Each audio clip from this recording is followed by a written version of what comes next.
Men asli Yunanistonlik, lekin Amerikada garajdan bo'lib yashagan bir tarixchi, nayt chiroyli, nayt tetimli qilgan bir tarix va 15-asrdagi dunyo. Yarışarning siyosatida strategik siyosat to'xtalib, 15-asrdagi dunyo to'g'risida to'xtalib kelgan vaqt shu vaqtda Angliya Hindistonda edi. Angliya Hindistondagi Angliya qancha qitim Sharqiy Turkiston yoki Uyg'uristonga kirishga taraddud qildi. Biroq shu vaqtga Char Rossiya to'sib oldi. Yaqub Bagning tarjimali degan kitobni o'qigan odamlarga ayonki, 19-asrda hozirgi dunyoda o'tirdi bo'lib o'tdi Iroq voqeasi, Afg'oniston voqeasi, sazgur temalar, sazgur voqealar bo'lib tugadi. 19-asrdagi shu vaqtga dunyodagi sazgur tema biri Afg'oniston masalasi, keyin ili o'lkasi Uyg'uriston, mustamlik Uyg'uriston ili o'lkasining G'o'lji shahari masalasi. Bu Yaqub Beg davridagi masala. Talash tortish Char Rossiya bilan Angliya o'rtasida bo'layotgan talash tortishda Yaqub Begning tarjimaholi degan kitobda shu vaqtgi dunyo vaziyatining markazlashgan o'rni u yoqda Afg'oniston, bu yoqda G'o'lja. Char Rossiya bilan Angliya o'rtasida talash tortish. Nayt sazgur masala. Sizning ra'yingiz, sizning xabar yo'q. Tarixda mana shunday muhim bo'lib kelgan. 40-yillar kelganda Ulug' okean urushini oxirlashtiradigan payt yetib kelganda, sizning taqdiringiz pichilgan damlarda, sizning taqdiringizni bir taraf qiladigan xalqaro siyosat sizning tutgan o'rningizdan qanday ekanligi sizga ma'lum. Yaqinda bir lalmi nima deb yozibdi, kichik vaqtida yodlab olgan narsa so'zlab urdigan odam ekan dedi. Diqqat qil, qo'saq vaqti qo'y. Ma'noga diqqat qil. Amerika Qo'shma Shtatlaridan Jungo Xalq Jamhuriyati hukumati axborot e'lon qilib, tashqi diplomatik munosabat o'rnatgan 3 axborot. Shu 3 axborotni hozir Xitoy hukumati 38 yildan beri so'zlab o'tadi. Men bir davlat setilgan millat, men Uyg'urman. Uyg'urning davlati qanday setildi? Uyg'urning doiralari qanday o'ltirildi? Ahmadjon Qosimiylar Uyg'ur qanday qilib Xitoyga qo'shib berildi degan bu tarix, men kunda so'zlaydigan tarix, bu yodlab olgan, bola vaqti yodlab olgan dema va qo'saq vaqti. Sen bunda siyasetkarlışıga hukukum yok, bir balağını bakacak o siyaset meydanı neyim var sana? Ben bundak adamlarga müşter cevap vermem. Ne mi dedik? 40. yıllarda sizin bizim vatanımız halkara siyaset sahnesinde bana şundak. Şuna sizsiniz bolsun ki vatandaşlarım tarihte hem adam yazıldı, hem adam okuydu. Bir adam yıkıp yazıp bir adam hüküm kıldığın kaydı yok. Ulug' okean urushi qanday oxirlashdi? Ulug' okean urushi qanday vositalar bilan oxirlashdi? Qanday vositalar bilan g'alaba qildi Ulug' okean urushi? Birinchi shu vaqtda Amerika Qo'shma Shtatlarining prezident Trump apandining hukumati Yaponiyaning Hiroshima, Nagasaki ikki o'lkasiga atom bombasi tashildi. Bu birinchi omil. Ikkinchi omil Rossiya Stalin Sharqiy Shimol Yaponiyaning Kanton armiyasiga qarshi 1 million kishilik harbiy qo'shin chiqardi. Bu ikkinchi omil. Nima uchun Rossiya askari chiqardigan bo'lib qoldi? Nima ishga 1 million kishilik askarni Sharqiy Shimolga chiqardi? Nima ishga Yaponiya qarshi urush ochadigan sharqda urush ochadigan bo'lib qoldi? Yalta konferensi bekitildi. Moskva shartnoma shuning asosan imzolandi. Buningda Manjuriya bilan Shinjong Xitoyga qo'shib berildi. Dalian Porti Sharq Shimol temir yo'lidan foydalanish va hokazo deganlarning hammasi Rossiyaga berildi. Rossiyaning foydalanishiga berildi.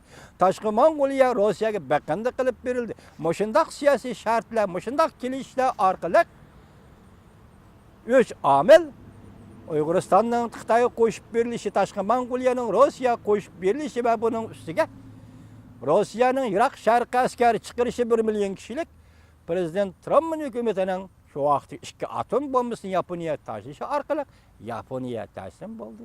Ulug' okean urushi g'alaba qildi. Bugun shu vaziyat yana kelyapti yo'q. Hozir qarab beqing, mana biz boshdan oxir so'zlab kelyapmiz. Hindiston Xitoy surkilishi, chegara to'qinishi Janubiy Osiyo. Hozir endi Shimoliy Osiyoda, ya'ni Sharqiy Shimoliy Osiyoda Çavuşan Amerika Qo'shma Shtatlari xiris qilyapti. Amerika Qo'shma Shtatlari eg'irlik qilyapti. Eg'ir pozitsiya va o'zini tutib olish bilan muomala qilyapti. Salmoq qoldi muomala qilyapti. Bu yerda aldirab ketgan ishmi yo'q. Lekin Çavuşan hadidin eşivatıdır. Tünügün nime dedik? Çavuşan Guam arılığa Amerikanın territoriyası 4 tane raketa koyup berimen dedik. Demek vaziyet mana bu şeye geldi. Cungoluk efendiler sizler siyaseti ketkizip koydunlar. Hazır meyli keyfiyat cihetin bolsun, meyli royi cihetin bolsun, meyli halkara qollaş, meyli halkara fikir, cemaat fikir cihetin bolsun. Cungoluk efendiler sizler az başta okuduk ko. Başta okuduk ko. Hazır Hindistan uruş kılmay turup galbi kıldı degeni başta okuduk, mavzu kılıp okuduk. Demek sizler bugün yengilip kaldınız.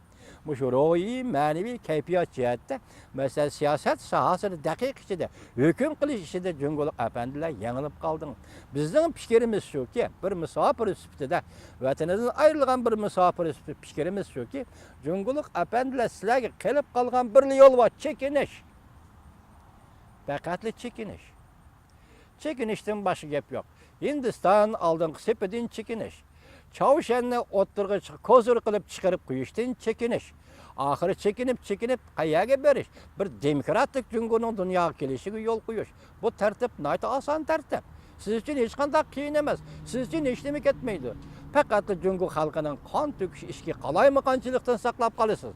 Kompartiya bunun mesele olmaydı. Halısınız Kompartiya hakimiyet sırtındaki partiya aylansa buluyordu hazır Rusya'da. Hazır Rusya'da Komünist Partiya bağı işten otlaydıgan birisi rehberlik kılıp atıdı. Kaçlak buluyor. Bu bizim fikrimiz demez. Hazır dünyada kilovatka vaziyet, 100 kilovatka vaziyetin özüşünde durup duğa. Yani kayıtıp geleyli, demek Hindistan kudretlik devlet buluş için bugünkü elik yazılgan makalada o avval Şinjan ne? Enendeki nişani, enendeki Birma Katarlık devletlerini kolu keltiriş gerekken. Şu vaxtlı Hindistan kudretlik devlet kuralaydı iken. Biz başta ne dedik? Hindistan'ın stratejik siyaseti Cungo ile karışlaşış, Cungo ile ilişki yüzlendi. Bu kandakta bir donlan rayın emez.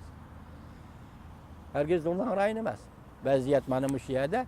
Yani şundaq tasadifi ahvalda akşam görüp kaldım ki 8. ayının 2. günü Şangan Sumru televizyon stansiyası Rusya'nın yimiriliş tarihi yani Gorbaçov'un oturuğu çıkışı Yelitsin'in kılgan işleri, iş izleri, kahramanlığı, batırlığı ve Rusya'nın kandak tinç yolu bilen bari yok 10 adamını kurban kılıp bir iş bedeliga tinç yolu bilen kandak özgergenligini akşam sözlep öttü.